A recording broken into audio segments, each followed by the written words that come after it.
পুরস্কৃত করেছে। সেই সঙ্গে পুজো কমিটির আর অন্যতম সদস্য মাধব মন্ডল মহাশয় আরো 20 টাকা পুরস্কৃত করেছে। সেই সঙ্গে পুজো কমিটির সহ সেক্রেটারি হরিকমল বাড়েল মহাশয় 61 টাকা পুরস্কৃত করেছে। সেই সঙ্গে আমরা সম্পূর্ণ বর্ডার সীমান্তে বাস করি, সেই বিএসএফ দাদা ভাইদের পক্ষ থেকেও 20 টাকা পুরস্কৃত করেছে।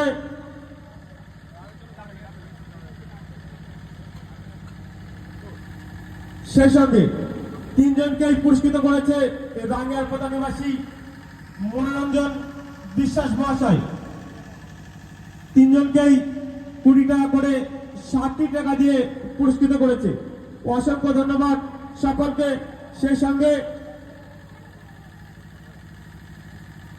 সঙ্গে রাঙ্গিয়াপোতা সবুজ সংঘ ক্লাব মায়ের আশীর্বাদের জন্য 61 টাকা পুরস্কৃত করেছে।